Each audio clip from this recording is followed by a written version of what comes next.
So now we're going to shift our focus to learning from a true pioneer in the energy sector. Who is it? Yes. The keynote speaker tonight is a founder who is passionately working to empower coastal communities through green technology, providing that sustainability and social impact can go hand in hand. She will be covering critical topics like opportunities in uh, renewable energy and the importance of ethics in the innovation. So please join me in giving a very warm welcome to the founder of Azura Indonesia, Nadia Nabila. Some emojis? Hai everyone, selamat malam. So I'm gonna toss the microphone to Nadila. You can take on the mic. Okay, is everyone can hear me? Yes. Okay, thank you. And before I start, I just want to make sure that I need help to navigate my presentation. So the committee, Eugene, please do the next slide when I do next. Thank you. So next slide, please. Okay, to start, I think a lot of Indonesian here. Do you want me to change into Indonesian? Just to easier. You can react using okay, a lot of thumbs up. Okay, Whatever you're perkenalan. comfortable with. Yes. Yeah. Well, I can do bilingual. It doesn't matter. I Is think Indonesian would be better for everyone. okay? Great, Okay. easier for me too. So, selamat malam semuanya teman-teman. Nama aku Nadia Nabila, bisa dipanggil Dea. Sedikit perkenalan.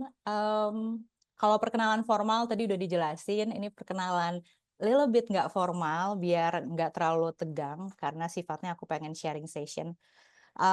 Aku tuh lahir dan besar tuh di Jakarta, di kota besar. Tapi tiba-tiba fall in love, jatuh hati sama laut. Jadi aku banyak banget menghabiskan waktu luang diving, free dive, or just open swimming di laut gitu. Terlepas dari itu di 2020 aku mendirikan sebuah social enterprise namanya Azura Indonesia dan sejak saat itu banyak diliput oleh media nasional ataupun internasional dan juga berkesempatan untuk membagikan visiku dan misiku di seminar-seminar maupun itu internasional maupun nasional gitu. Next slide. Nah, sebelum kita mulai, pengen ngecek dulu nih biar pada nggak ngantuk semuanya ya. Nanti teman-teman bisa type di chat box karena aku juga bisa akses kan chat box-nya. Aku pengen tahu ketika kalian dengar tentang kata future of energy, yang kelintas apa sih? Silahkan di type. Ini nggak ada salah benar ya. Jadi this is open discussion. Green energy, renewable, energi terbarukan, wow, pembangkit nuklir, renewable, energi tak terbatas, zero emission, inovasi teknologi, ya same. Mudah diakses, peran manusia, that's interesting. Sustainability, safe earth. A lot of word yang muncul, kata-kata banyak yang muncul adalah sustainability, renewable,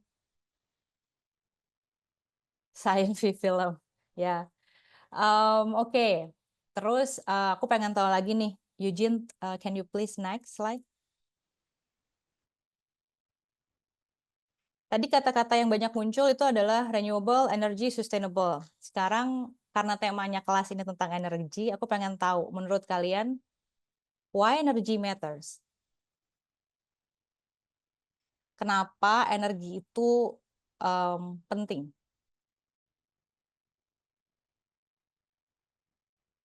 Sumber kehidupan. Karena kita semua butuh energi, benar. Kalau kita mati lampu setengah jam aja, bingung kan? Dasar kehidupan modern, nice. Oke. Kayaknya udah pada jago nih basic energinya. Energi penting karena menggerakkan semua aktivitas manusia. Energi mendukung ekonomi, kehidupan, teknologi modern, tanpa energi tidak ada kemajuan. Mantap. Oke, next slide please. Jadi tadi jawaban teman-teman, terima kasih sudah berpartisipasi. Semoga nggak ngantuk. Tapi aku mau merangkum dari jawaban teman-teman. Ini aku dapat list dari Dr. Richard Smalley. Dr. Richard Smalley adalah salah satu American chemist. Dia dapat Nobel Prize pada tahun dia dapat Nobel Prize pada tahun 1996 karena dia menemukan new form of carbon, bentuk karbon yang baru. Lalu dalam salah satu artikel atau dalam salah satu kuliahnya, beliau tuh baru meninggal tahun 2000-an. Beliau mengelis bahwa ada 10 tema yang menjadi humanity top 10 problem in the next 50 years. Dan nomor satunya adalah energi. Menarik ya. Disusul sama water. Kenapa water? Karena menurut aku desalination itu menjadi salah satu faktor atau salah satu solusi. Desalination itu semacam filter, tapi penggunaannya untuk menyaring air laut menjadi air siap minum atau siap pakai. Lalu setelah water ada food. Kalau food itu pasti mengenai tentang cheap fertilizer, kompos yang murah dan bisa diakses, dan juga refrigerator, kulkas. Itu salah satu solusinya. Environment is related greenhouse gas, pollution, and poverty actually dalam paparannya salah satu kenapa adanya kemiskinan karena tidak adanya akses energi yang layak bagi semua layer masyarakat. Yang keenam ada terrorism and war. I'm not gonna talk much about it because we know there is not only one war going on right now. There is more than like 3 wars in different area in this world. Nomor 7 ada penyakit atau disease. Disease is always related about sanitation dan lagi-lagi tentang refrigerator. Kenapa refrigerator? Karena ternyata teknologi kulkas ini membantu memperpanjang lifetime makanan dan membantu menjaga kualitas makanan gitu. Nomor 8 ada edukasi. Menariknya I was thinking edukasi akan di urutan pertama. Ternyata begitu aku lihat, wow, edukasi di urutan ke-8. Kenapa? Karena menurut beliau, orang tuh nggak akan bisa dapat edukasi kalau nggak ada energi akses, nggak punya makanan yang cukup, dan nggak punya tempat tinggal yang layak. Itu edukasi akan mundur. Kebutuhannya bukan menjadi kebutuhan utama. Itu.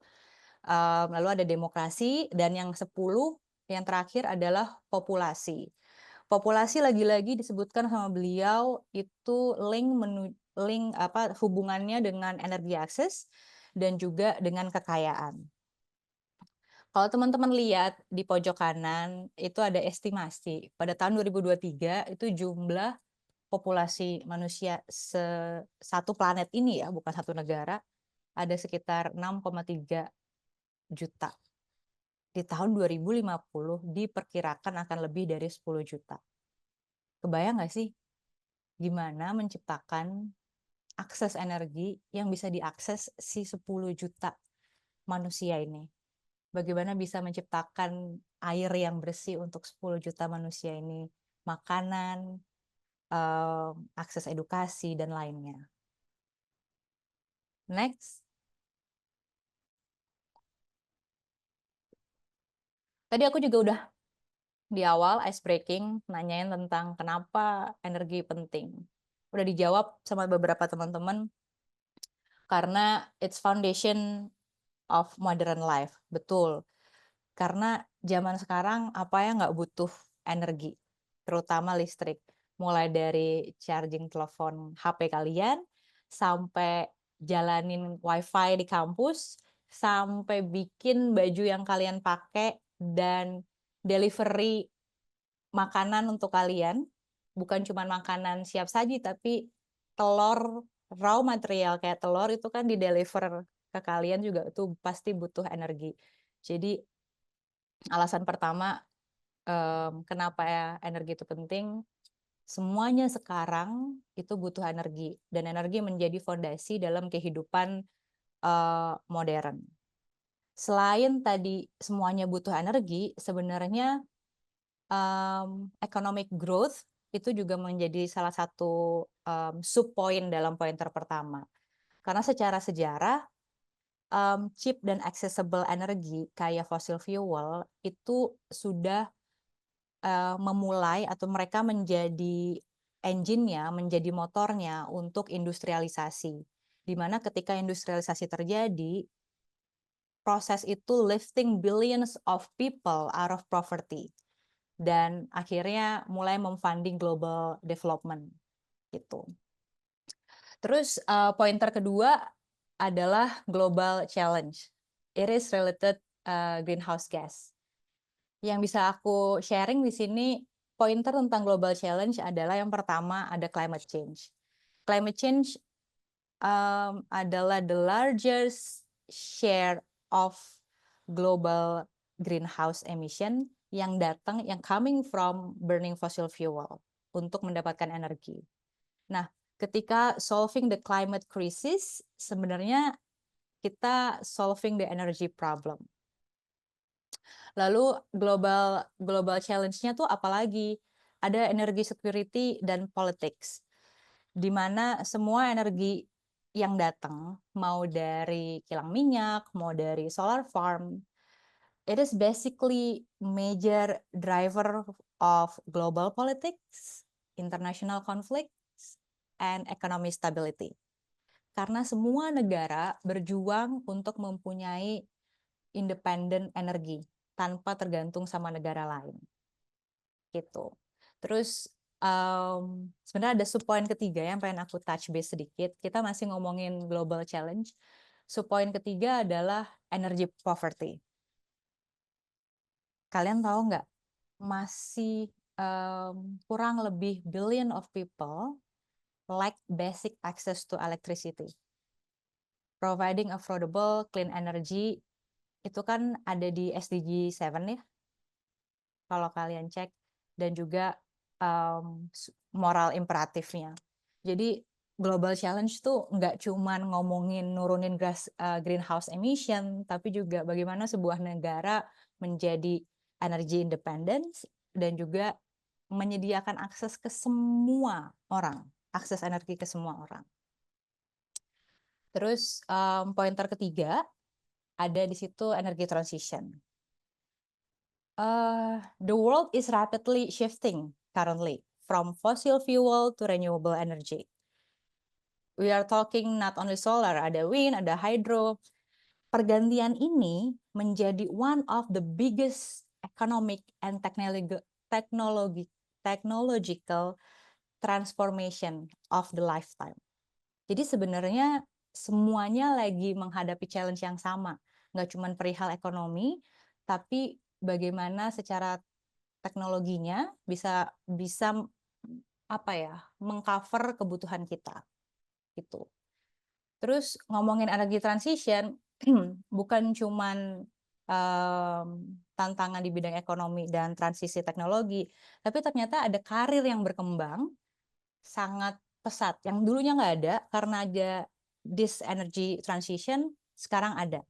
Jadi the transition is creating massive demand for new technology, for policy, for skilled professional. Dan aku nggak ngomongin cuman satu tema, maksudnya satu fokus karir kayak engineers or economists or policy, enggak. Karena all of them, they are growing. Contoh, developing better solar panel, baterai, sama smart grid. Itu kan membutuhkan skill set engineering dan scientist.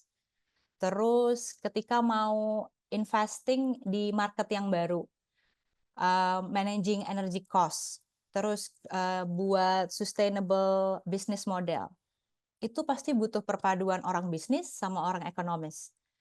Yang terakhir contohnya buat regulasi tentang carbon emission, regulasi buat grid stability, buat regulasi tentang energy justice.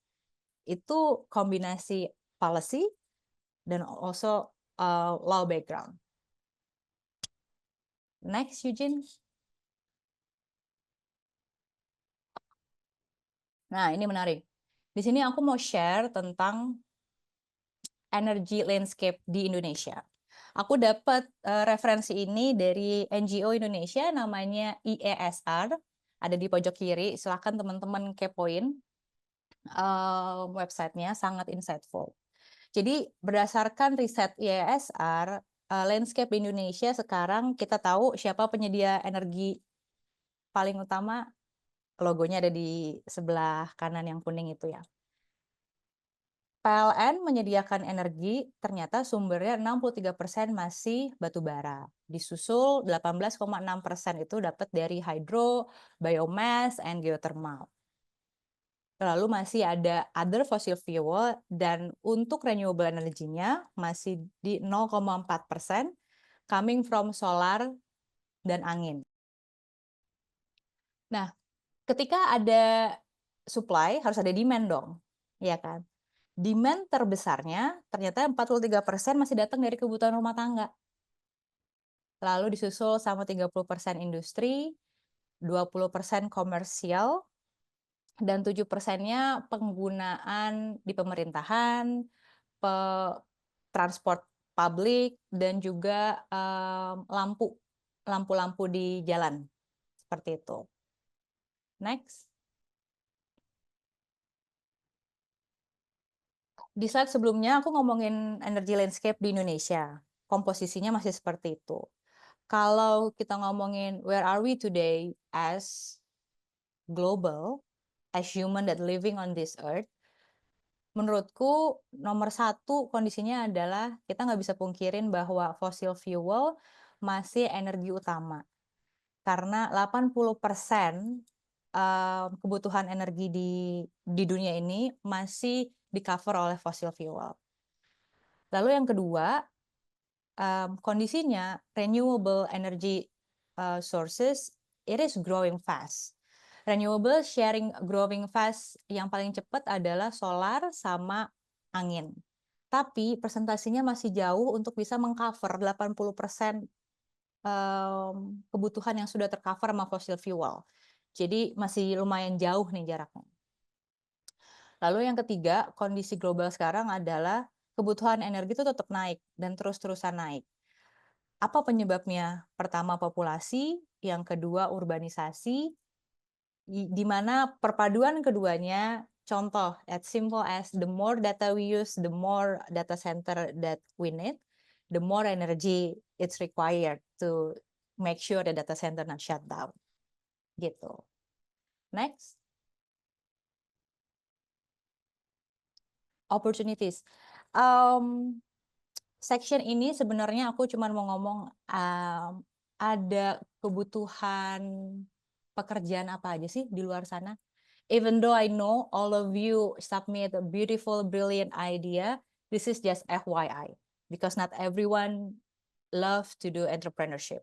Next.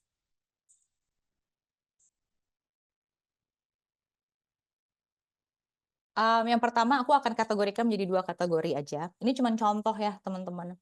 Yang pertama akan banyak expanding role-role baru dalam tema high growth technical career. Contohnya untuk ngedesain or ngebuild solar farm, giant wind turbine, dan juga hydro plants, definitely they need renewable technical engineer. Biasanya it require them requirement-nya datang dari mechanical engineer, electrical engineer, or civil, teknik sipil. Terus untuk ngebikin next generation of battery yang bisa tahannya lama, storage-nya lama, terus ngecharge-nya cepet gitu. Itu pasti butuh energy storage and battery technology people. Biasanya datang dari teknik kimia atau material science. Yang sebenarnya role-role ini mungkin ditarik 8 tahun ke belakang atau 5 tahun ke belakang belum terlalu seksi, belum terlalu ada. Aku lanjut sedikit ya. Lalu ada kebutuhan untuk bikin smart grid dan IT. Kenapa? It's about big data and AI. To manage a complex flow of electricity from diverse sources, pasti itu ada algoritma sendiri, ada sistemnya sendiri. Ini kombinasi antara computer science, data analytic, dan electrical engineers. Yang terakhir yang masih dalam kategori STEM dan menurut aku ini akan menjadi job baru gitu ya, job function baru, ada green builders. Pernah kebayang nggak sih ngedesain dan retrofit building? Retrofit tuh kayak ngerenov, ngebangun ulang bangunan yang zero energy atau kategorinya carbon neutral. Itu sekarang lagi nge-hype. 2 tahun lalu waktu saya ke US, ada satu bangunan di Seattle, nggak ada pakai electricity sendiri. Kacanya, jadi bangunan itu didesain untuk bisa beradaptasi di 4 musim. Ketika musim panas, kacanya kebuka sendiri, terus ketika musim dingin, dia nyimpen heat di lantai, dan seterusnya. Nah, untuk green building ini, definitely arsitek, dan juga mungkin teknik lingkungan kali ya diperluin. Gitu. Next.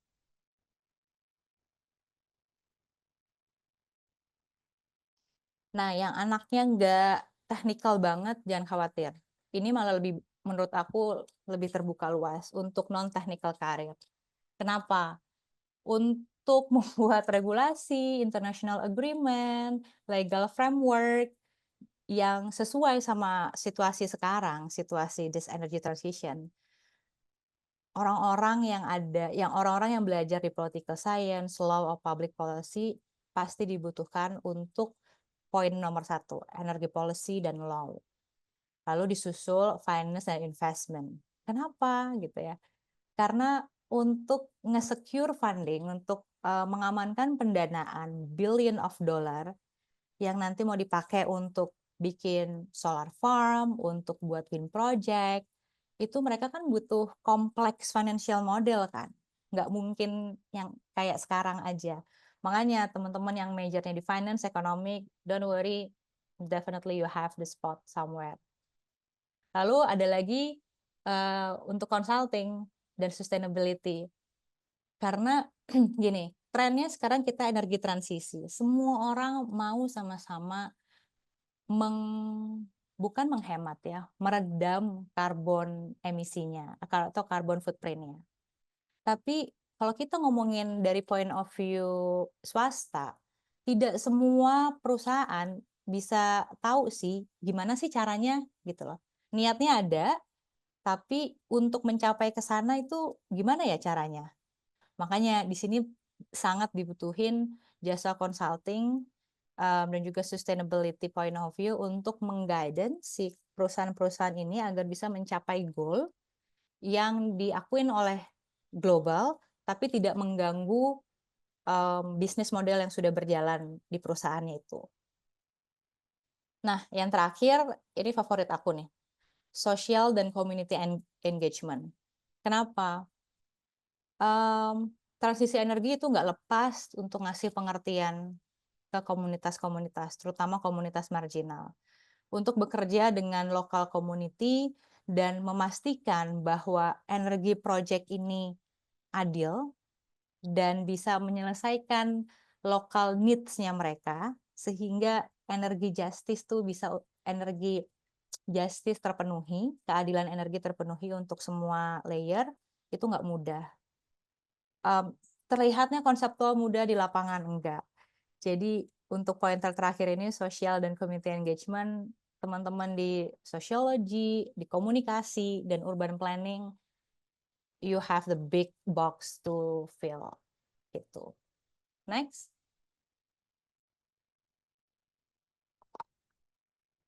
Oke, case study. Di case study ini aku akan membahas social enterprise yang aku establish di 2020. I'm gonna be quick. Aku cuma mau ngasih lihat ke kalian ketika aku mulai 2020, sebenarnya aku mulai 2018, itu nggak banyak banget orang yang mainan EV, masih sedikit sekali. Dan compare hari ini, aku senang karena EV udah lebih ada di mana-mana. Next, Eugene. Oke, jadi nama social enterprise-ku adalah Azura Indonesia. Visiku ketika aku mendirikan Azura Indonesia 2020, karena aku mau berkontribusi menciptakan clean dan sustainable ocean di Indonesia.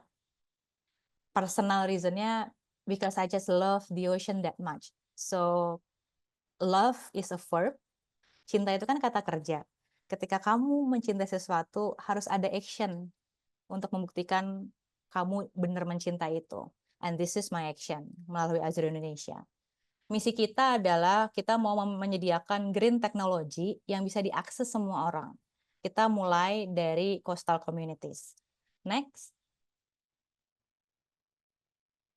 Nah, background-nya adalah di Indonesia setiap tahunnya nelayan kecil berkontribusi paling enggak membuat 8,2 juta ton carbon footprint. Nah, nomor ini sebenarnya didapat dari, next Eugene, didapat dari kira-kira ada 2,7 juta nelayan kecil di Indonesia. 48% dari 2,7 itu masih hidup di bawah garis kemiskinan. Kenapa? Next. Karena ternyata nelayan kecil, mereka harus menghabiskan 60% dari pendapatan mereka hanya untuk beli minyak. Karena they don't have any other option. Nggak bisa sekarang ngedayung. Karena due to the climate change, the fish position is go a bit further from the coastal. Next.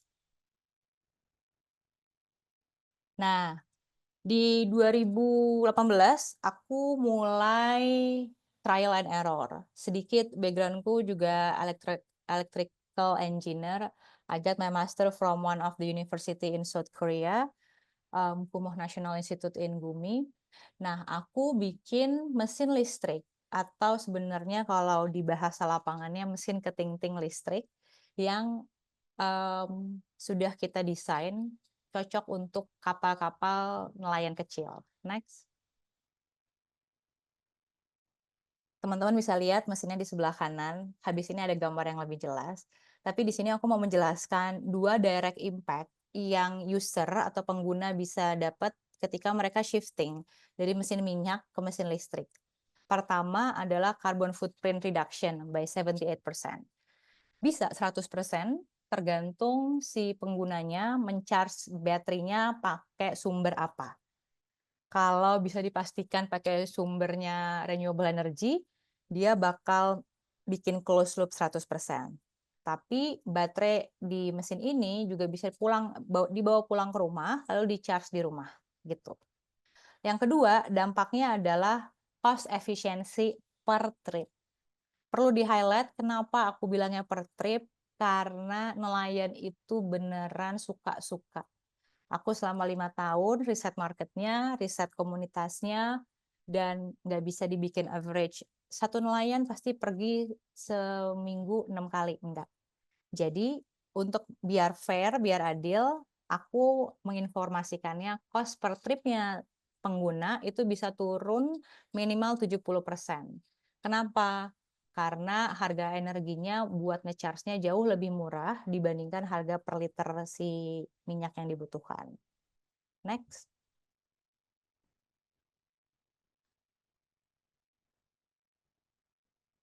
Nah, ini adalah bentuk mesinnya. Di sebelah kiri yang bentuknya koper dan berdiri, itu adalah baterainya. Kita pakai lithium ion, konfigurasinya kita yang ngedesain. Lalu di sebelah kanan dan di tengah itu bentuk kontrolernya. Ada 3 tombol indikator, ada 2 tombol. Tombol 2-nya itu adalah untuk speed booster dan untuk mundur. Di mana untuk fungsi mundur di tipe mesin yang sama untuk versi minyak itu belum ada. Di sebelah kanan kalian itu kurang lebih bentuk motor atau mesinnya. Next. Ya, aku establish 2020 tapi baru mulai jualan 2023. Sejauh ini ada 38 unit beroperasi di 7 lokasi di Indonesia. Ada 1 juga piloting area di luar Indonesia. Next.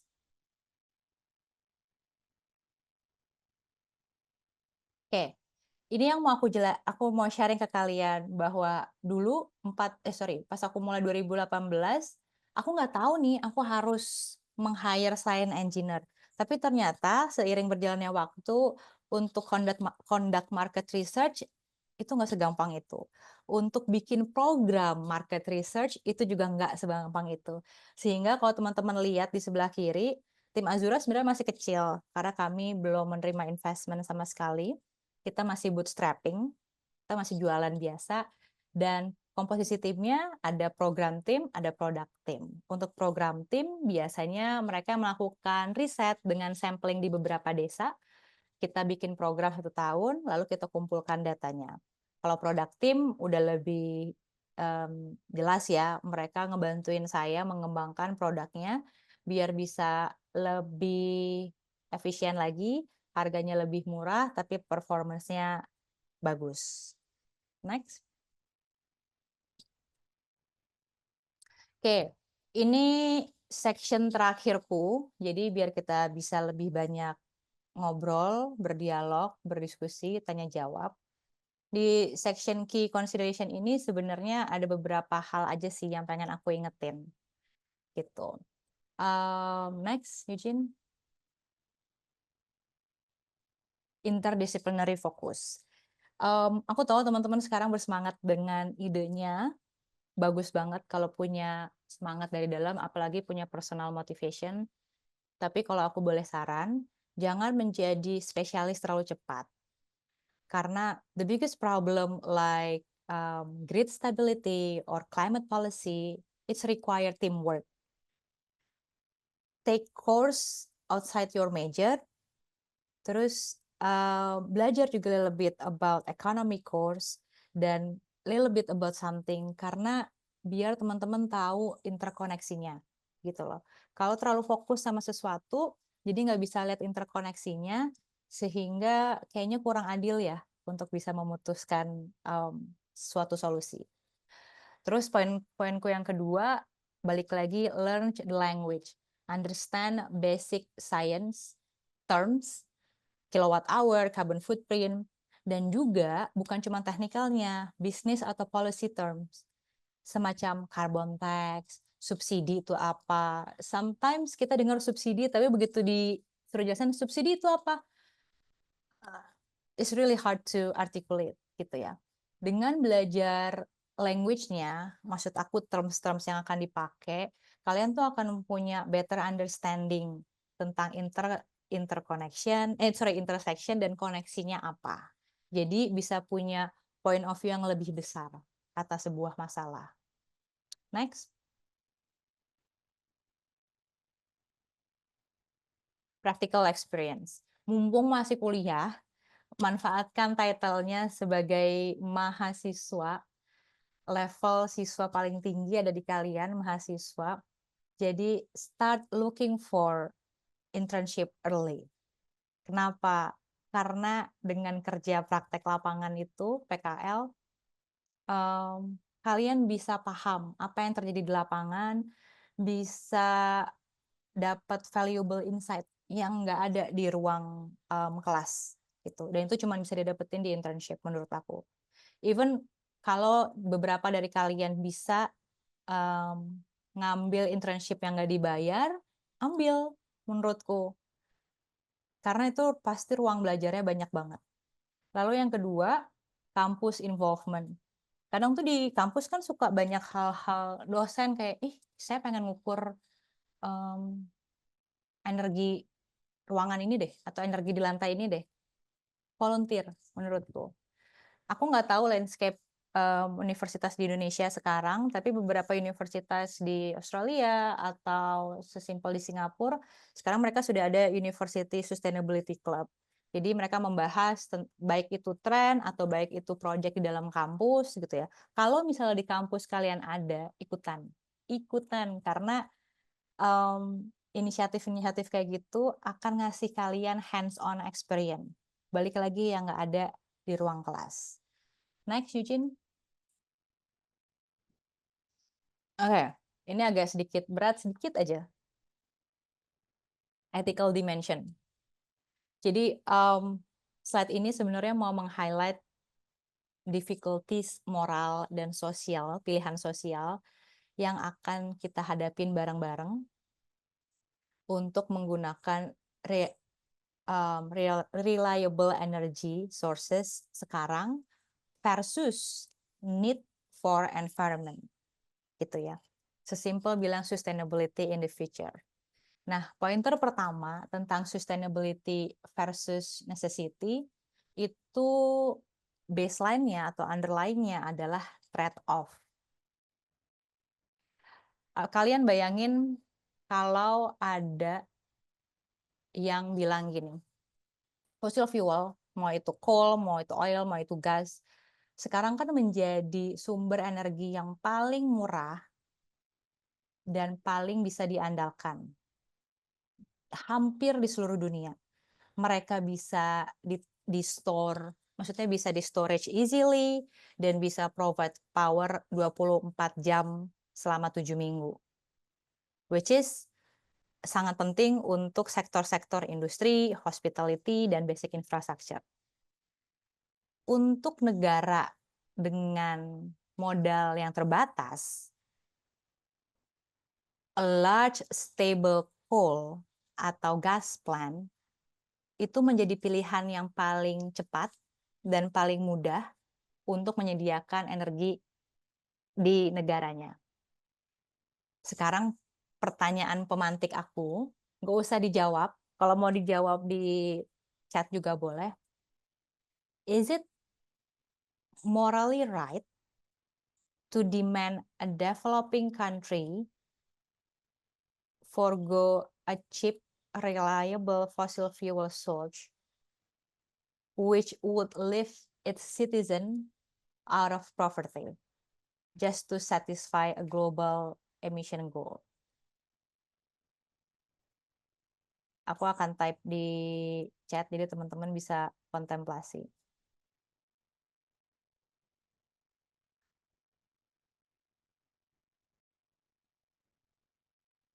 Secara moral, itu benar nggak sih?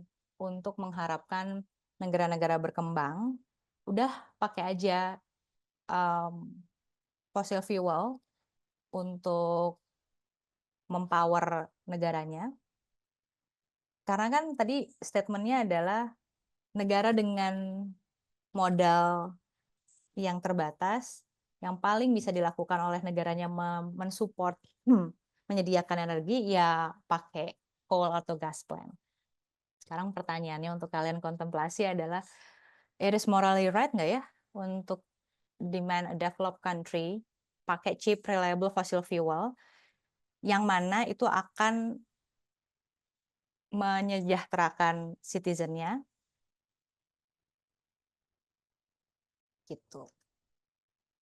Terus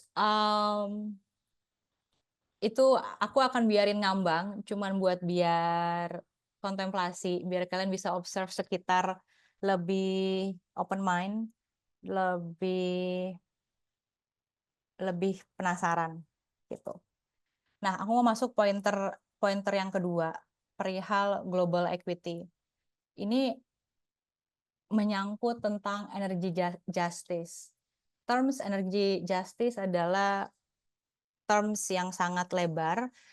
Sebenarnya mau memastikan bahwa benefit dan burden of energy system didistribusikan secara adil gitu. Tapi ngomongin adil itu juga ternyata definisinya lebar lagi gitu kan. Contohnya, the countries that contribute the least to global emission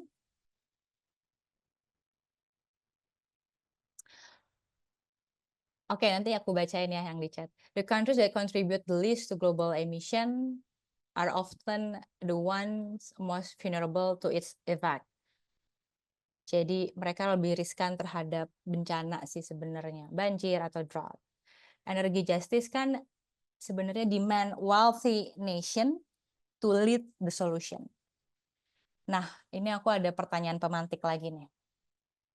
Should richer countries provide financial and technological aid to help poorer countries jump straight to the clean energy?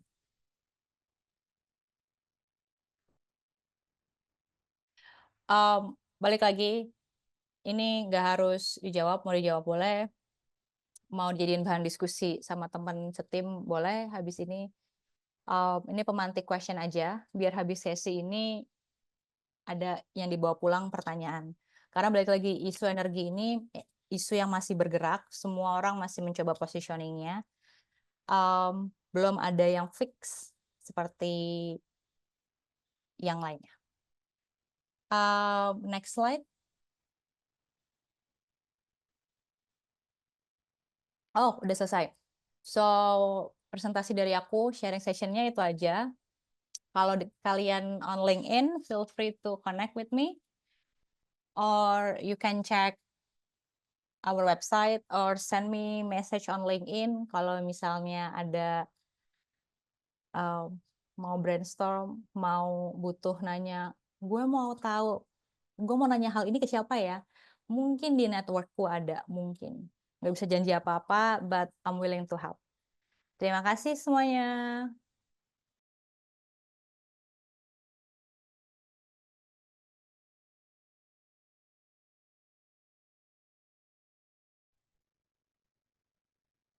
One sec.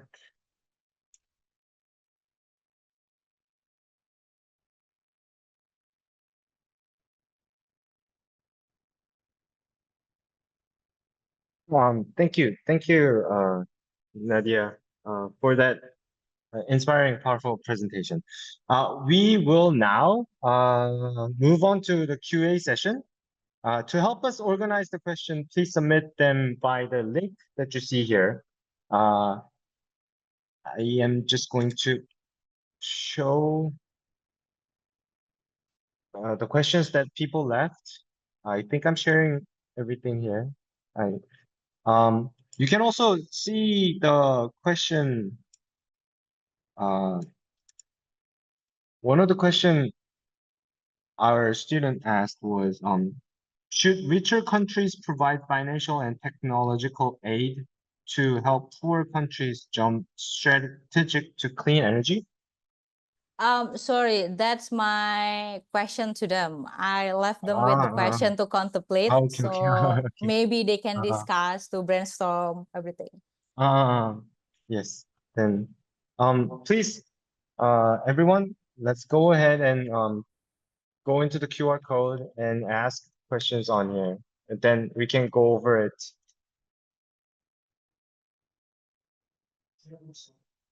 Oh, yeah. Refresh. Oh, okay. There's one question. Can you see my screen? Yes, I can.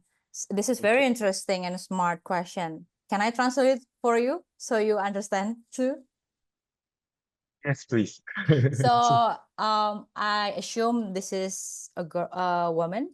So she was asking, is the innovation should start with the idea of the technology that very out of the box, or it can start from understand the user, the community, and whoever is going to use the technology. Wow. All right, it was like, whew, this is a heavy. Sorry, I'm gonna switch to bahasa. Oh, yeah. Because I'm coming from, aku datang dari background teknik elektro, dan aku percaya produk yang bagus itu bisa menyelesaikan solusi tanpa membuat masalah lain. Jadi untuk pertanyaan ini jawabannya sangat subjektif. Aku akan memilih mulai dari ide teknologi. Tapi kalau aku nggak tahu kalian udah dapet kelas design thinking belum sih? Karena dalam membuat suatu ide teknologi, sebenarnya salah satu poinnya adalah siapa yang akan memakai. Jadi ini bukan dipisah, tapi saling terkoneksi. Itu.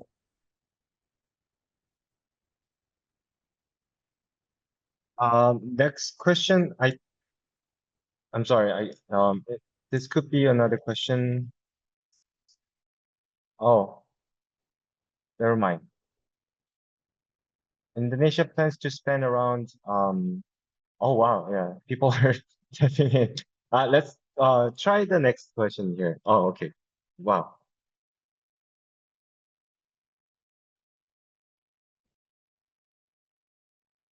I'll zoom out so you can see the whole question. So it starts from here and ends right here. I'm reading the longest one, so many.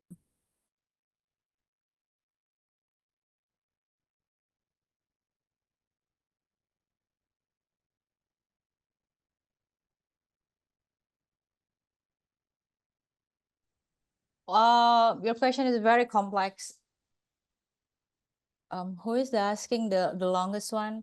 I can connect you with the expertise if you want to go deeper about this, but to be honest, it's not black and white like that.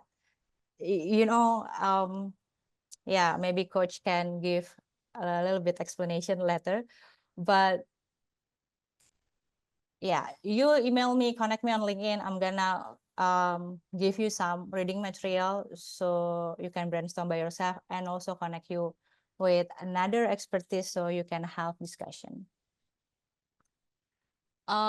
Bagaimana cara membangun jaringan dan koneksi di industri teknologi hijau? Karena dari Azura yang baru mulai dan melakukan selama bertahun-tahun tentunya tidak mudah. Namun bagaimana akhirnya Azura bisa menemukan network dan marketing teknologi hijaunya? Jawabannya cuma satu sih, trial and error. Karena bikin startup itu kan semuanya tentang eksperimen. Kalau mendambakan sesuatu yang pasti, itu jangan bikin startup menurutku. Masuk ke bisnis konvensional yang udah ada. Jadi apa yang Azura lakukan sekarang itu karena trial dan error. Sesimpel bagaimana aku bisa berkomunikasi dengan komunitas nelayan, itu I learned in a hard way after 3 years. Dicuekin sama bapak-bapak karena dilihat perempuan ngapain ngomongin mesin gitu ya. Sampai akhirnya aku menemukan celahnya dan aku juga punya ruang belajar gitu untuk mengerti culture-nya gitu. What else I should? Videos? Okay, about the business model. Sorry.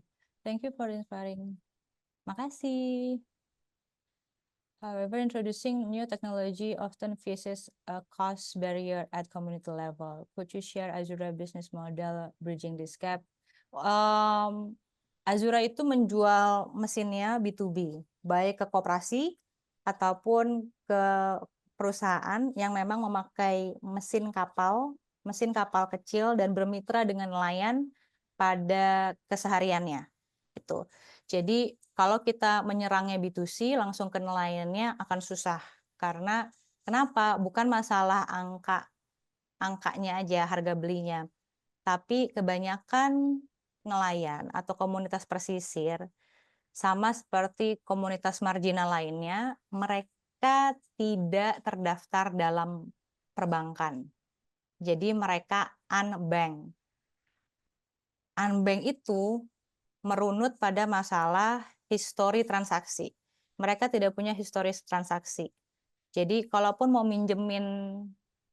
menghubungkan ke akses kredit, itu akan susah gitu.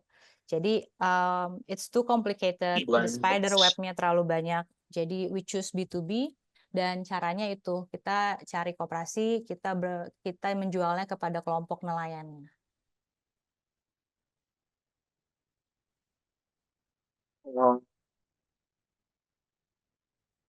Oh, this one. Thank you so much for this conversation. Thank you for attending. Since I'm from a biological background, my approach tends to focus more on environmental aspect, and that's where I feel a bit conflicted. My ideas are often seen as less impactful compared to those are more profit of technology oriented. Should I deal with that? How can I better educate people or raise awareness about the importance of environmental approach? I understand the acceptance doesn't come instantly. Oh, I feel you. But jangan berkecil hati karena banyak kok teman-temanku yang backgroundnya biology, they can raise big funding atau sekarang mereka punya yayasan yang fokus untuk meneliti satu fauna, flora, or satu specific things dan akhirnya bisa growth. Menurut aku, what should I deal with that? You should ask your heart, kenapa kamu join program ini? Apa yang mau kamu achieve? Jadi biasanya sih aku suka nulis ya, niatnya apa? Mau bikin ini dari niat. Niat bisa berubah, bisa berkurang, bisa berkembang, atau bisa nambah. See from there. Kalau kamu ngerasa hatimu masih jawab, kayaknya gue bisa, go ahead. Karena ini kan hidup kamu, nggak ada yang bisa bilang salah apa enggak. If you wanna stop, stop. If you think you can. Tapi yang cuman bisa bilang bisa apa enggak ya cuma dirimu sendiri. Perihal your background, pokoknya jangan khawatir sih. Tetap join beberapa program seperti ini atau lebarin networknya. Nanti bakal ketemu kok sama teman-teman yang pas, mungkin bisa ketemu sama advisor yang pas gitu. It takes time, pelan-pelan, karena di situ niatnya diuji. I think we might have skipped her. I don't think we went over this. Does Oke, it if it like if it answers if the question is similar to the previous ones that you answered, we can always go to next one, but I don't think this one does. okay. I think I assuming it is a woman. She's asking about the research that I've been conduct, the framework and everything. Oke, so aku bikin riset tuh 2 tema sebenarnya, teknologi dan juga usernya. Yang paling susah menurutku adalah manusianya, karena background aku bukan sosiologi. Background aku terbiasa buat robot, aku terbiasa ngerakit drone, ya, it's electrical stuff. Begitu harus, usernya gimana ya? User market testing gitu ya. It is hard for me. Dan balik lagi trial and error sih. 3 tahun itu aku pikir aku bisa dengan mudah setelah diving datang ke nelayan, Pak, colek Pak, mau ngobrol dong gitu. Ya ngobrol sih, tapi nggak ada informasinya. Yang kita mau kan dapat informasi. Yang bisa aku share dari kalian adalah kegiatan non formal, kegiatan informal ya, itu sebenarnya banyak menghasilkan informasi. Jadi kalau kalian udah punya potensial target market nih dan kalian mau riset, approach-nya harus setidak formal itu. Kenapa? Karena kalau kalian formal, kalian memposisikan diri kalian sebagai outsider. Sekarang aku tanya, kalau kamu ketemu orang di jalan ditanya hal yang detail, akan jawab nggak? Pasti akan mikir kan, siapa nih orang nanya gue? Sama kayak target market kalian. Jadi di sini skill-nya, kalian harus masuk ke komunitas atau target market untuk bertanya, untuk memvalidasi asumsi-asumsi kalian, menurut aku dengan cara informal. Kalau aku kan nelayan ya ngedeketinnya. Jadi aku menggunakan komunikasi yang informal, habis diving, ngobrol di kapal, makan siang bareng. Kalau misalnya cowok mau ngerokok bareng, nongkrong silahkan gitu. Kalau cewek-cewek, kalau aku biasanya approach juga istri-istrinya. Tapi approach istrinya nggak bisa tuh. Bu mau main ke rumah ya? Ya main ke rumah ya dibolehin, karena kita orang Asia kan nggak mungkin disuruh keluar. Tapi begitu di rumah kayak ngobrolnya ditanya apa jawab, tanya apa jawab, jadi nggak ada diskusi. Harus cari ketika, oh ini ibu-ibunya ada kumpulan nggak ya? Oh sering kumpul nih ibu-ibunya seminggu sekali, datang pas ngumpul itu. Bawa makanan, jadi ngobrol informal. Itu sangat efektif menurutku untuk bikin research user ya, informal activity. Next, which one we should? It's your choice. You can pick which one you want to address Okay. because we have a lot left at the bottom and we have about Okay. 15 minutes left with the Okay. session. If I cannot answer all, maybe you can just send me the rest, and I'll try to reply within this week and send it to your email or their email. Okay. Also works, yeah. Yeah, I'm going to the left. Sustainability often mean patient. How do you keep your team motivated when impact takes time to show?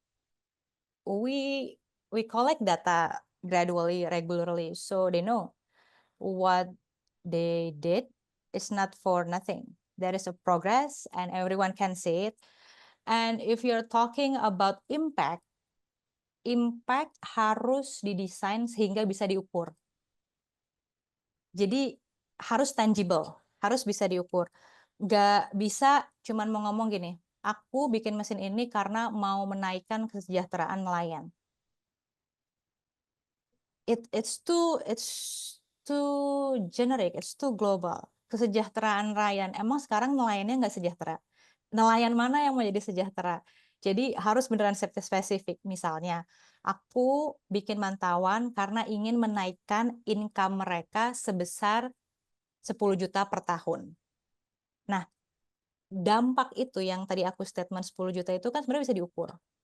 Jadi teman-teman dalam menciptakan target impact, saran aku sih yang bisa diukur, harus tangible, sehingga parameter itu bisa dipakai untuk motivasi teman-teman atau tim membernya, biar nggak ngerasa kayaknya kita nggak ngapa-ngapain deh, padahal udah banyak banget yang dilakuin, cuman karena tidak terukur aja, jadinya feels like you doing nothing, padahal enggak.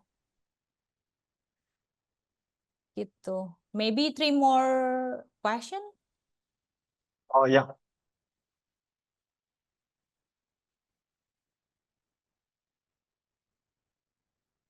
Okay, Yeah, I'm still tell me when gonna to stop. Oh, go down a bit, go down a bit. Okay, stop.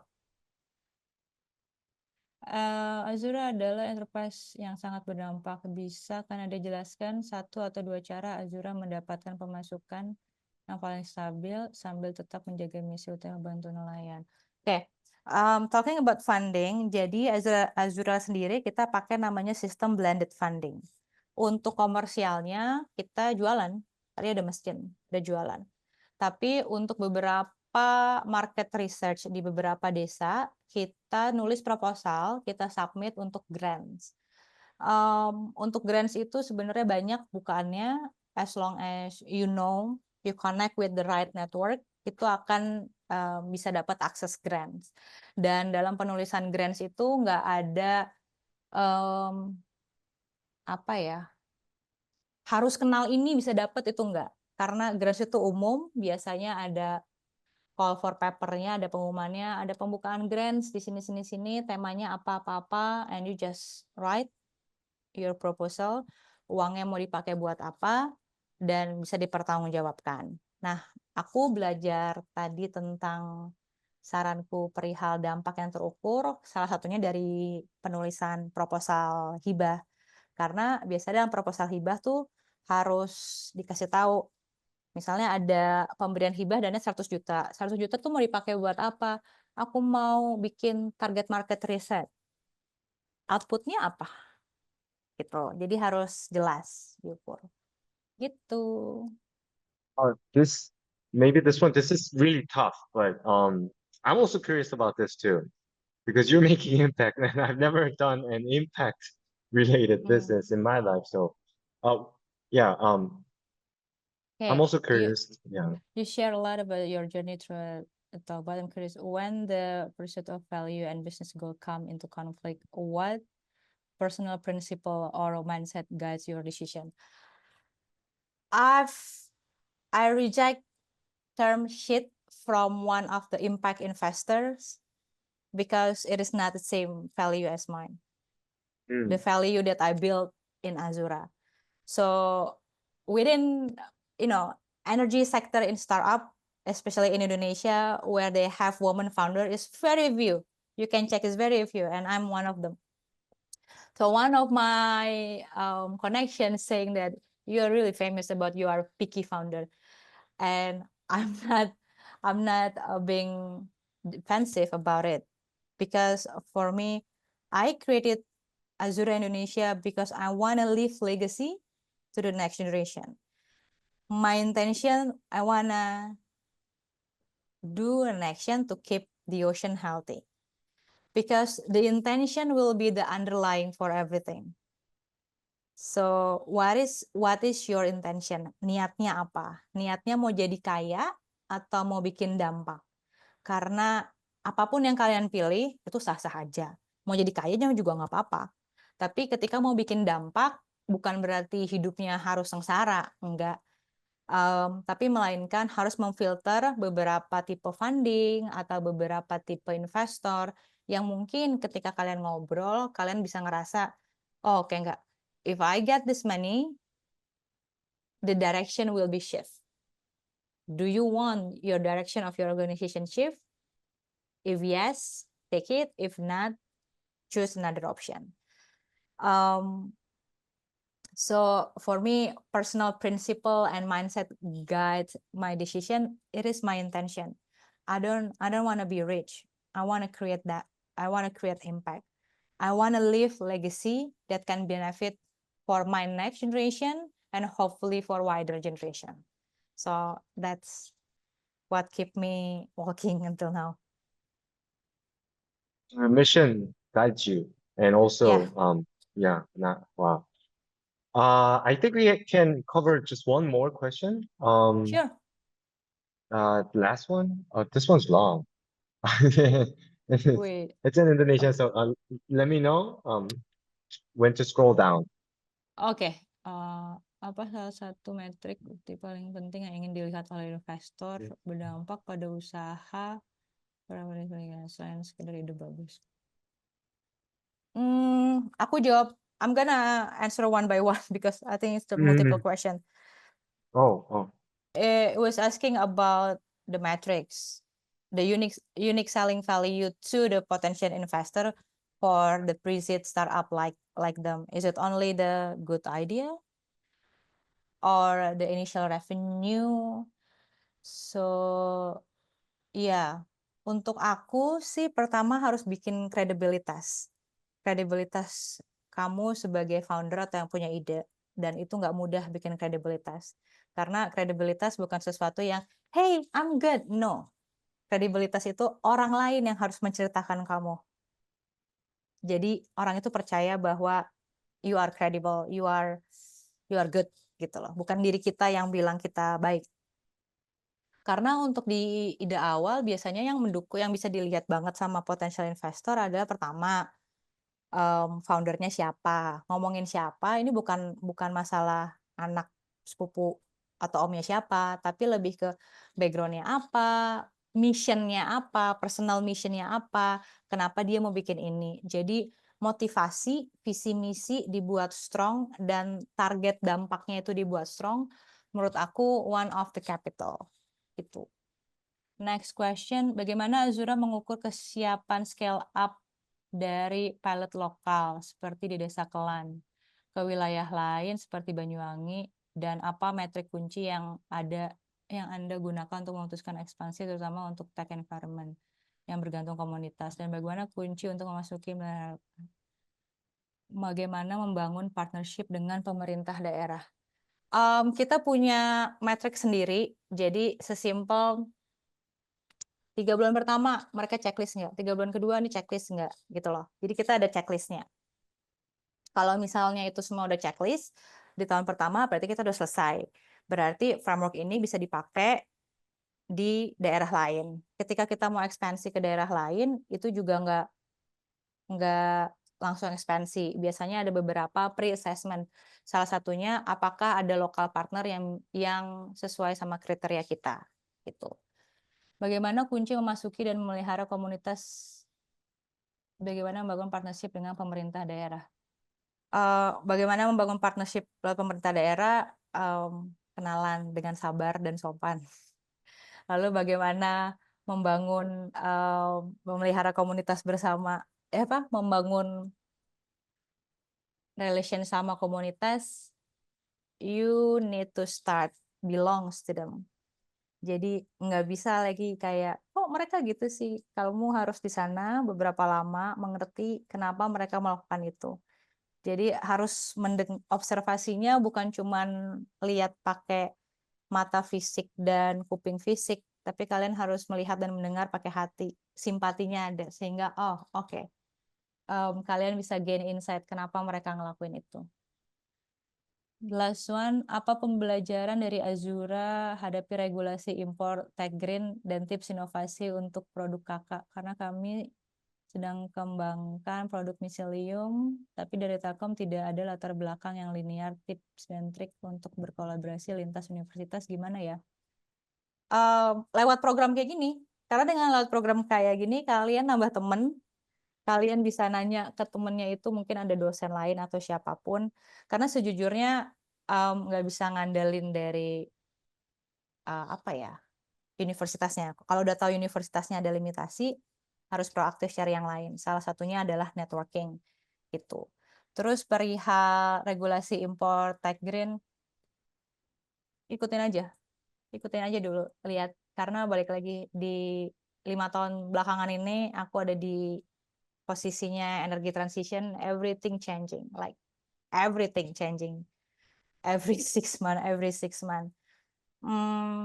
Balik lagi ke misinya kita aja. Jadi maksud aku si impor tag green itu kan tidak ada dalam kuasaku. Itu di luar jangkauan 2 tanganku. Kalau merasa di luar jangkauan ya nggak usah dipusingin. Kontrol atau lakukan apa yang bisa kalian lakukan aja.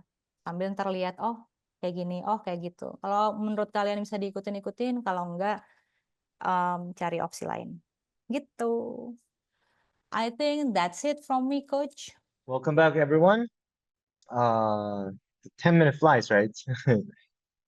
We've just heard an inspiring vision from the front line of the energy sector, and now let's bridge that inspiration with practical hands-on strategy. And to guide us through this evening case study and the learnings, it is my pleasure to introduce our coach, Sandy. As our dedicated coach on expert in software development and startup operation, he brings a wealth of technical and practical knowledge. Please come and welcome Coach Sandy. Okay, thank you, Sandy? Jethro. Okay, thank you, Jethro.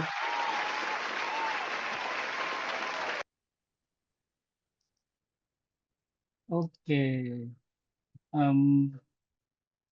Let me share the presentation.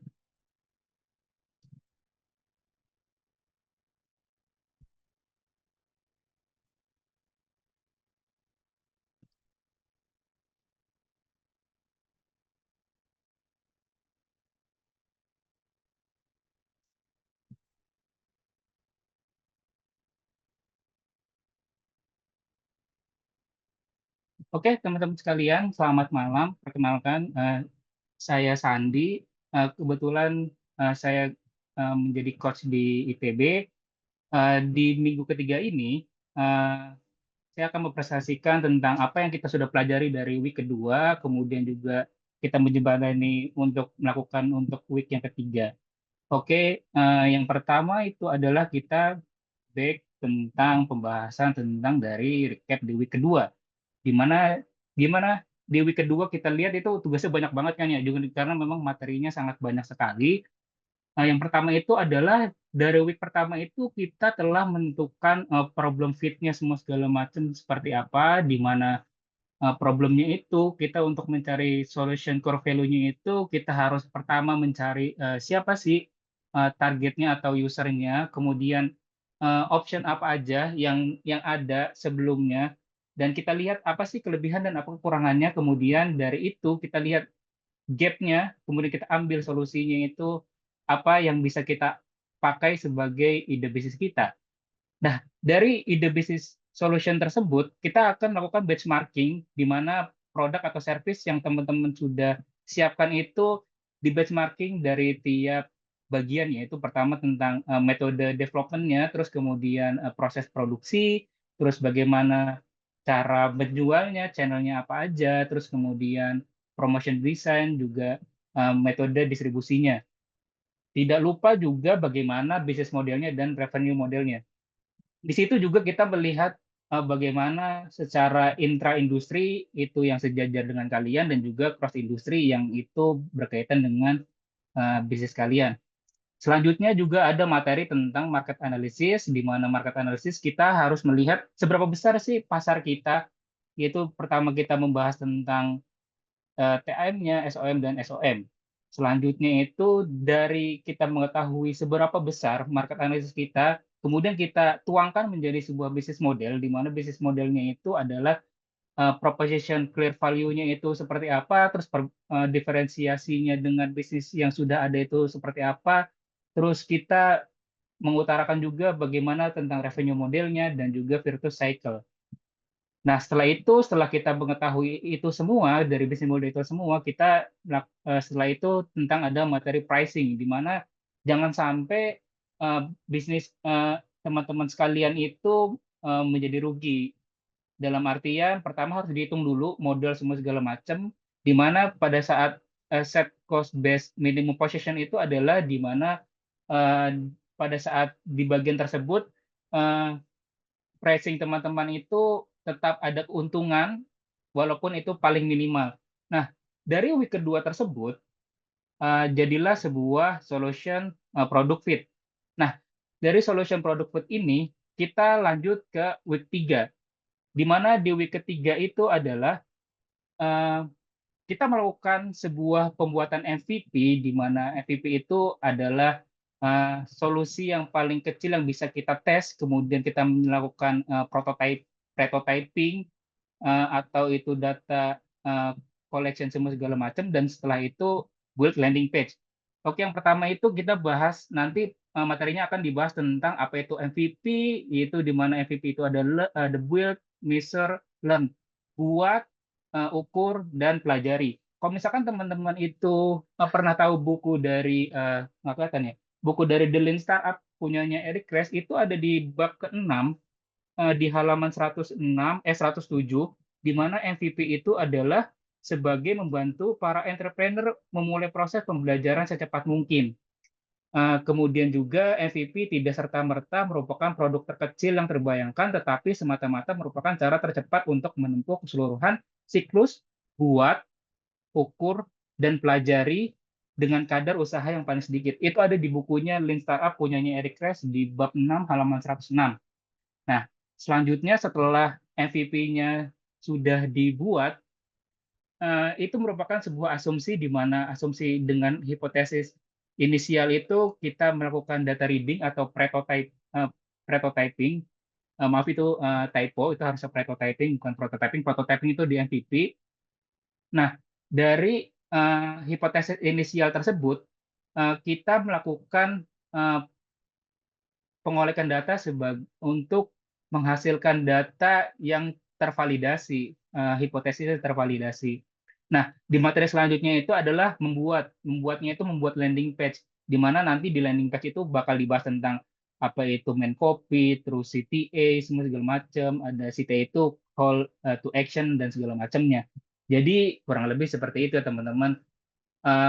Mungkin saya takutnya agak sedikit ngantuk, jadi agak sedikit animasinya. Oke, kita misalkan kita ambil sebuah contoh, yaitu Airbnb dari bukunya The Airbnb Story punyanya Lex Gallagher, di mana pada saat dulu Airbnb itu foundersnya itu pada saat tahun 2008 itu sedang banyak event-event di sekitaran kotanya dia, tetapi hotel-hotel sudah penuh. Nah, mereka berpikir bahwa gimana sih kalau misalkan menggunakan kamarnya pribadi semua segala macam, dan akhirnya mereka membuat MVP yang paling standar, itu dengan memfoto kamar-kamar tersebut dan itu dipublikasikan di sebuah website yang kita lihat di website yang pertama. Jadi mungkin saya ada pertanyaan, ada pertanyaan. Pada saat misalkan kalian itu nantinya itu ingin membuat sebuah alat transportasi, yang kalian lakukan itu apakah A, kalian akan membuat semua pertama produknya adalah sebuah roda, atau B itu kalian membuat misalkan skateboard dulu. Nah, coba teman-teman mungkin bisa dipilih jawabannya, apakah teman-teman itu tujuannya adalah ingin membuat alat transportasi, tetapi apakah teman-teman itu pertama itu milih A, itu membuat semua roda dulu, atau B, misalkan membuat skateboard. Boleh di chat. Nah, sebelum kita ngebahas tentang itu, kita lanjut lagi. Jadi di MVP keduanya itu Airbnb sudah mulai ada perubahan dengan mengikuti kebutuhan customer, dan di ini tahun 2025. Jadi dalam artian itu Airbnb ini berubah apa namanya development-nya itu yang awalnya tadi hanya sederhana untuk memberikan makanan dan tempat tinggal, sarapan semua segala macam, dan akhirnya BNB saat ini sudah lebih berkembang produk-produknya. Jadi untuk menjawab hal tersebut, kalau misalkan yang udah jawab, terima kasih. Jadi MVP itu adalah membuat di mana produk pertamanya itu bisa digunakan oleh customer secara langsung. Jadi kalau misalkan secara gambarannya itu kita lihat bahwa MVP itu bukan kita langsung kepada tujuan kita bikin mobil, berarti urutannya adalah kita bikin roda dulu, kemudian bikin sasis, bikin bodinya, baru bikin mobilnya. Karena kalau misalkan seperti itu, iterasinya pada saat di pertama itu user tidak bisa melakukan pengujian. Sedangkan kalau misalkan kita membuat skateboard dulu, berarti si user itu bisa menggunakan untuk mereka bertransportasi dari satu titik ke titik lainnya. Jadi seperti itu ya teman-teman ya. Oke, lanjut. Oke, kita sekarang ke case study tentang energi. Oke, yang pertama itu case study-nya itu kita coba teman-teman bayangkan, misalkan teman-teman itu misalkan mati lampu di rumah semua segala macam, atau mungkin lagi camping keluar semua segala macam. Misalkan teman-teman itu pada saat mati lampu, apa sih opsinya yang biasanya ada, misalkan untuk teman-teman yang mungkin berkelebihan ekonomi semua segala macam, mungkin pakai genset kan, tapi genset berisik. Terus kalau misalkan lagi camping, misalkan bawa powerbank, ya powerbank paling berapa lama sih. Nah, itulah sebabnya dari problem-problem tersebut hadirlah sebuah produk yang bernama EcoFlow. Nah, EcoFlow ini menariknya adalah dibuat oleh mantan engineer dari DJI. Tahu kan DJI yang drone tersebut. Nah, EcoFlow ini didirikan oleh para engineer dari DJI itu dengan model penjualan yaitu D2C atau direct to customer. Jadi ini barangnya barang langsung jual. Nah, apa sih yang mereka lakukan pada saat awal-awalnya gitu? Yang pertama, ini kan modalnya semua awalnya pasti besar kan ya, karena ini sebuah produk. Mereka pada saat awalnya itu ada penggalangan dana di Kickstarter. Mungkin teman-teman ada beberapa yang tahu di mana Kickstarter itu kita bisa menginformasikan misalkan ide atau gagasan atau misalkan prototipe kecil, di mana prototipe itu bisa diskalakan, dan mereka melakukannya di Kickstarter. Terus ternyata di Kickstarter itu untuk yang kedua ini, yang EcoFlow Delta ini, itu sampai mendapatkan backers. Backers itu ibaratnya apa ya? Kalau misalkan donasi, mungkin donaturnya. Donaturnya itu sekitar 3.199 backers. Dengan total dana yang dikumpulkan itu 12 juta lebih US dollar.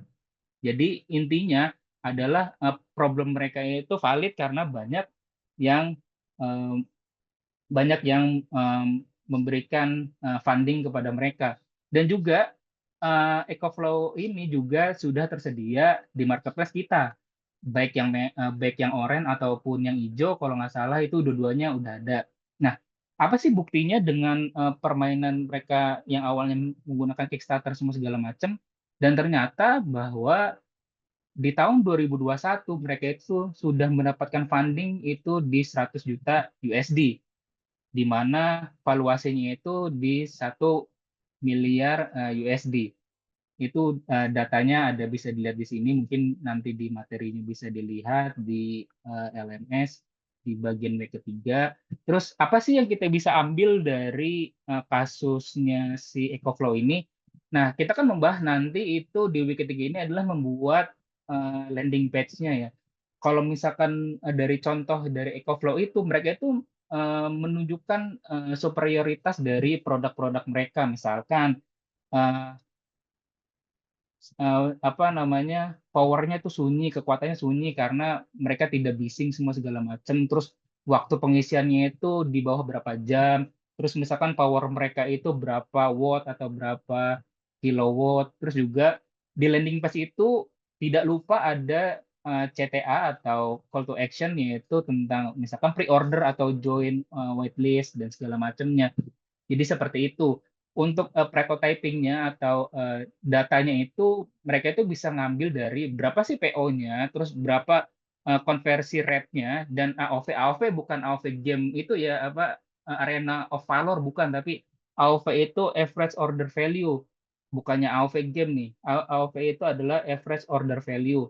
Terus kemudian di situ juga misalkan menampilkan kalau misalkan memang sudah produk iterasi beberapa kali, mungkin bisa ditampilkan testimoninya. Tapi untuk teman-teman yang misalkan belum ada, maksudnya untuk pertama kali selling, eh, bisa juga testimoni dari early adapter pada saat teman-teman awal merintis. Jadi seperti itu. Jadi si EcoFlow itu eh, dia adalah sebuah eh, power portable yang fast charging, dan juga bisa buat nge-backup power tanpa adanya drama kebisingan atau polusi dari generator. Itu yang pertama ya. Terus kita masuk ke case tadi yang kedua.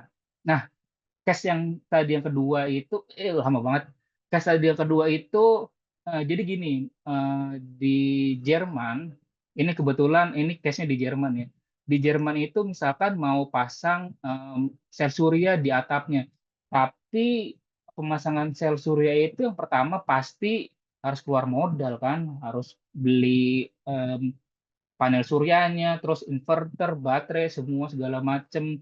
Nah, selanjutnya juga perundang apa administrasinya ribet, apalagi mungkin di Jerman semua segala macam itu ribet, prosesnya ribet semua segala macam, dan juga mungkin kalau misalkan pasang sendiri ada resikonya kan, dalam artian misalkan namanya tanpa beli langsung sama segala macam, installernya terus misalkan pihak lain lagi, jadi mungkin nanti ada masalah installer semua segala macam. Nah, hadirlah sebuah perusahaan yang bernama Enpal, pakai N nih ya, bukan pakai M. Kalau pakai M ntar jadi enak, ntar jadinya jadi Empal, jadi empal gentong ntar. Nah, si Enpal ini itu dia itu perusahaan yang bertujuan ke bisnis to customer, jadi langsung ke customer. Jadi di mana customer yang mikir misalkan, aduh mau pasang PLTS nih, tapi gimana ya modalnya semua segala macam. Nah, hadirlah Enpal. Enpal kebetulan di perusahaan di Jerman. Nah, dari situ kalau misalkan kita lihat misalkan dari sisi MVP semua segala macamnya, mereka itu menawarkan MVP itu misalkan pemasangan PLTS, terus kemudian eh, disambungkan dengan heat pump charger sama bundling-bundling yang lain, terus juga direction to VPP. VPP itu em, VPP apa? Itu ada istilahnya di belakang saya lupa.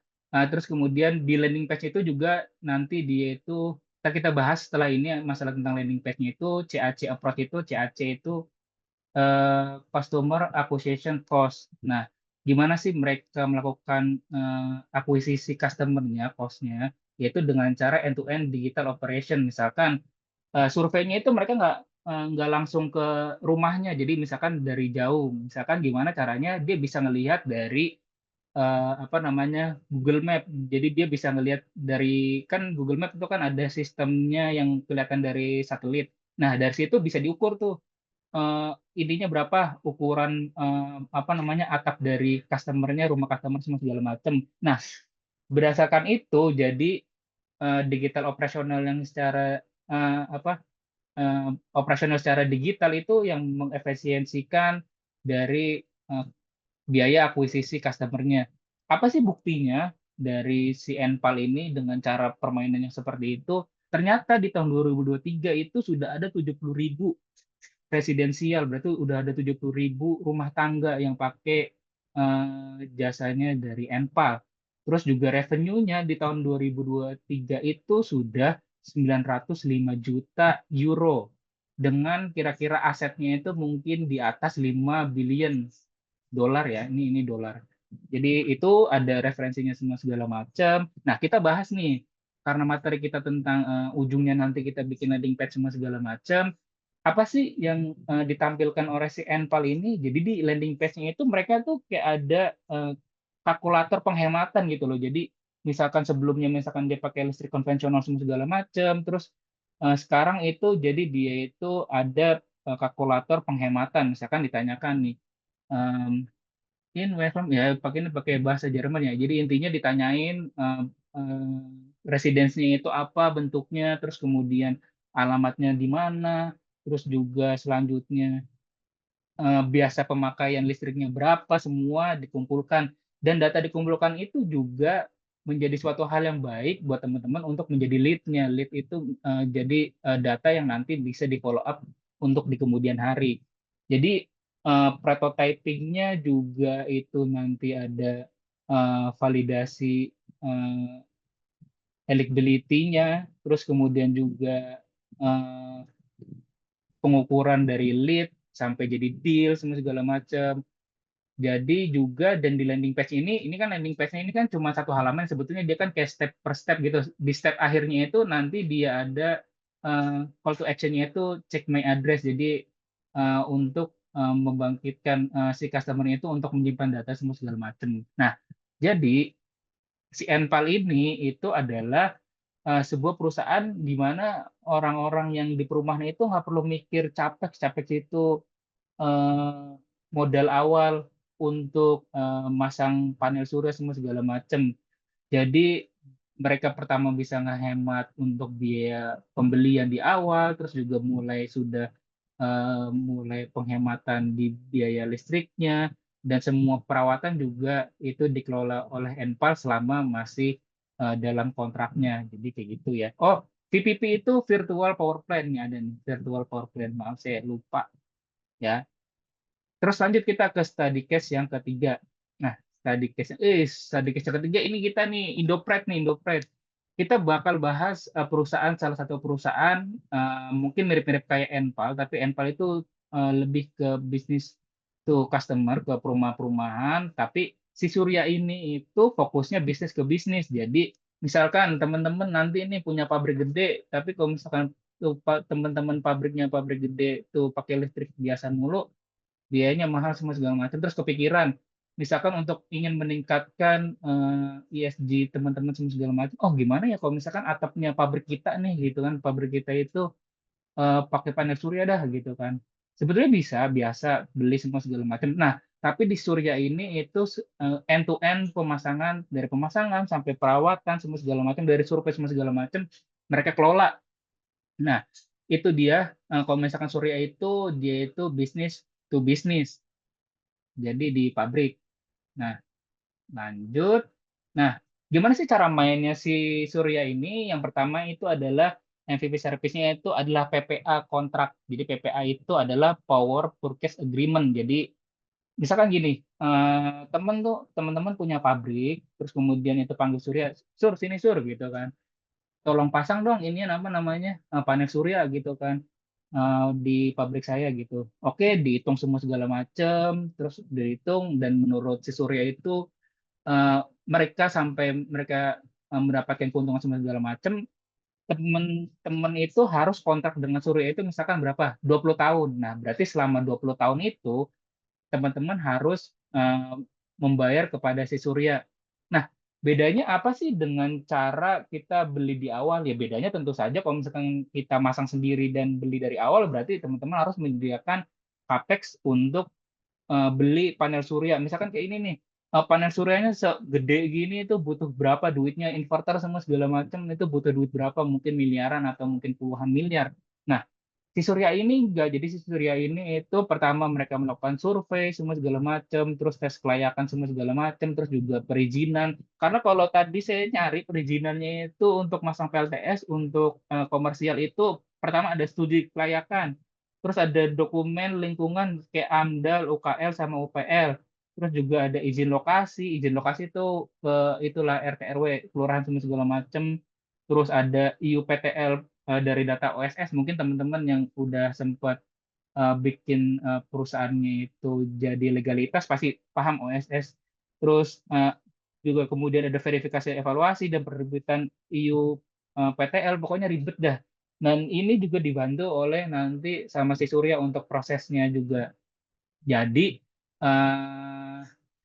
gimana sih cara, karena ini bisnis to bisnis, gimana sih cara membangun kepercayaan biar eh, eh, pabrik teman-teman atau customer itu percaya sama pakai Surya, dan dia menampilkan logo-logo institusi yang telah pernah bekerja sama dengan si Surya. Nah, buktinya apa sih? Buktinya itu ini ya, buktinya di tahun 2024 si Surya ini mendapatkan funding itu 55 juta USD dari Sweet Fund. Di Sweet Fund ini ada beberapa yaitu Client Capital, AC Venture, British International Investment, dan semua segala macam. Nah, ini yang menarik, lihat ya. Di nomor 8 ini itu saya dapat datanya itu dari seperti company profile mereka. Ini diterbitkan di Januari.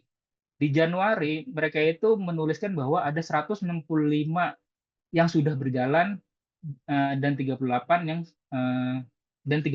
sedang konstruksi.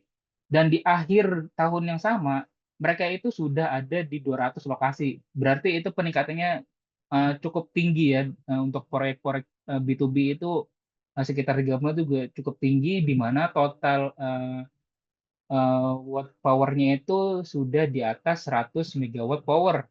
Jadi seperti itu teman-teman. Nah, kita bahas tentang masalah karena materi kita tentang landing page segala macam, kita bahas tentang landing page-nya itu, kita bisa belajar dari Surya itu sama seperti si Enpal, di mana juga dia itu ada tentang saving kalkulator, terus misalkan di CTA terakhirnya itu request a free feasibility study, terus juga ada di landing page-nya itu ada klien-klien apa aja yang sudah join dengan Surya, yang pernah pakai layanan Surya sama segala macam. Terus untuk data collection atau prototyping-nya itu mereka mengkolek LOI atau letter of interest atau letter of intent.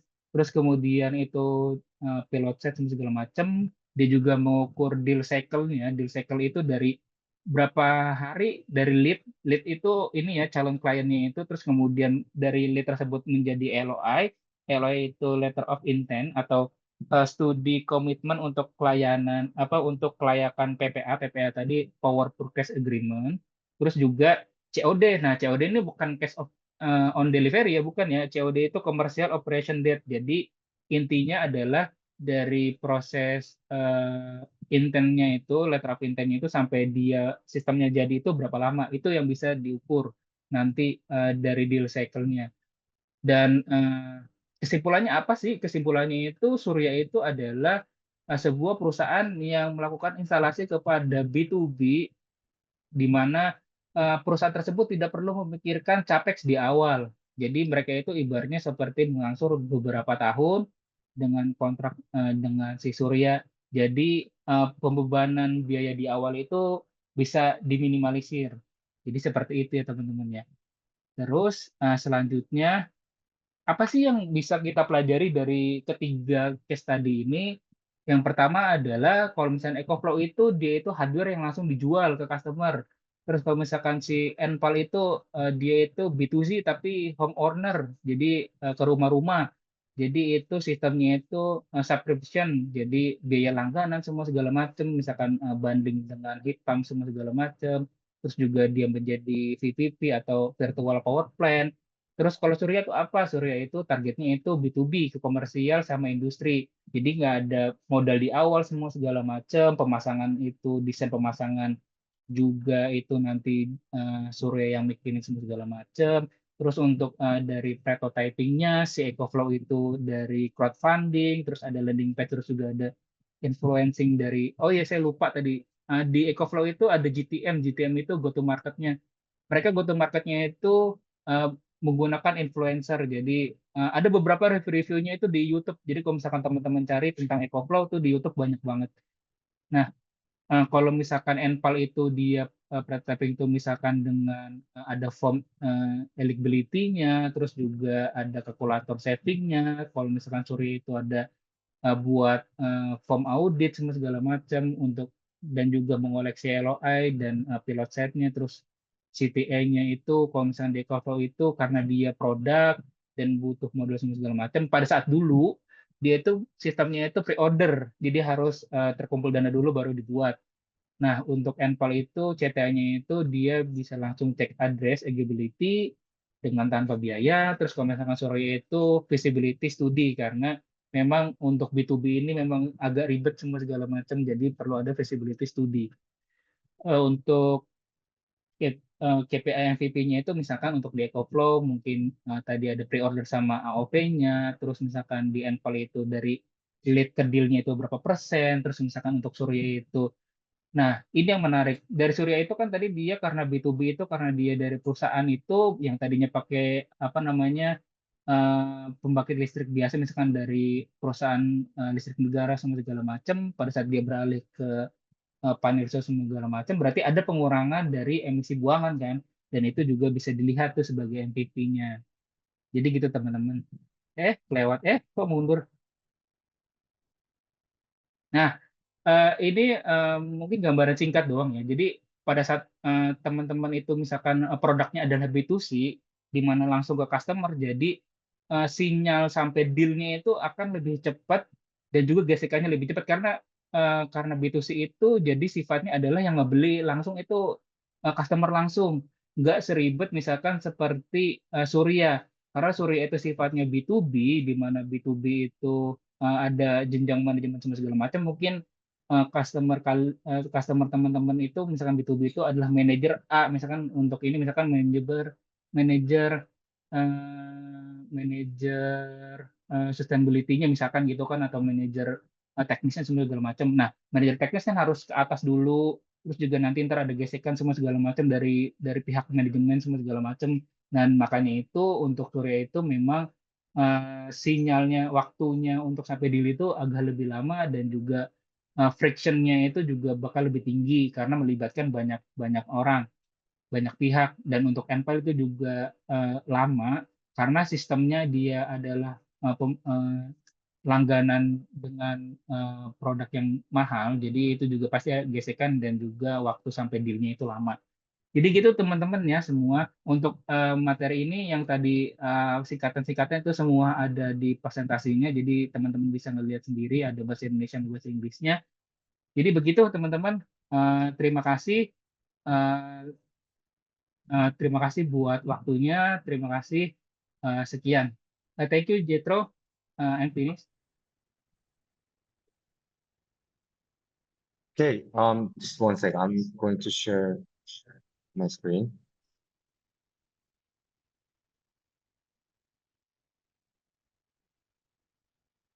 Yeah, thank you, Sandy, for the very valuable and actionable presentation.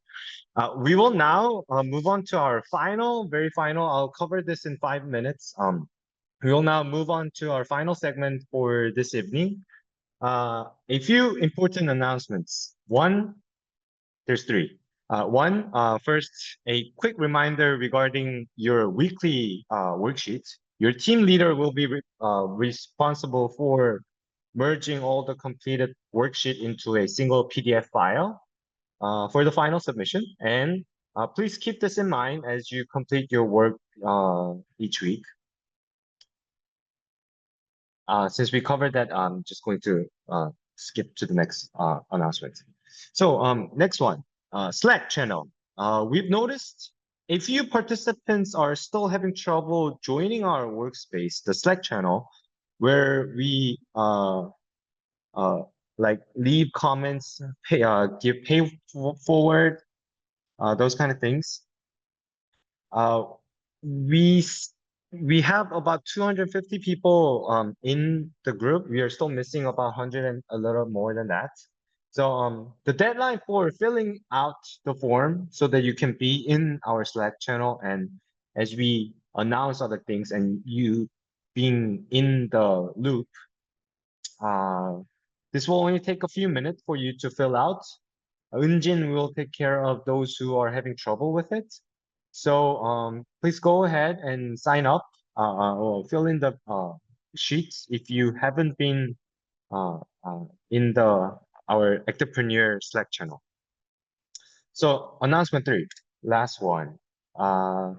So here are your key deadlines for the week ahead. Again, it's the same announcement that we did last week.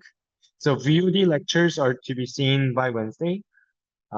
Then with the VOD that you watched, please discuss the topics that it covers and where you are currently, so that you can get as much as you want and need from your coach.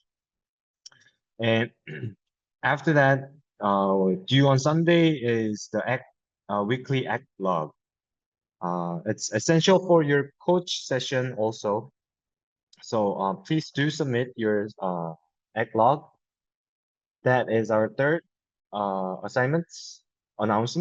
And so well, we're still missing some of the people who haven't completed the Activepreneur test. So this is the test where you are in the action-oriented, to become a better action-oriented entrepreneur. So please do fill in the Activepreneur test, and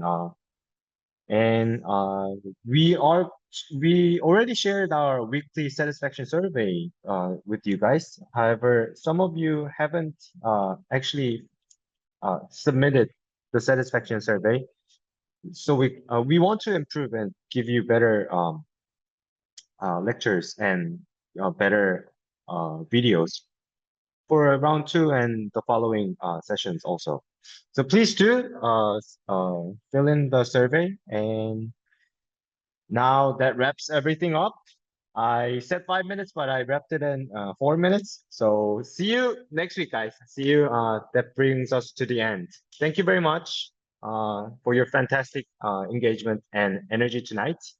Have a productive week for building, testing, and learning. We will see you all back here next Monday.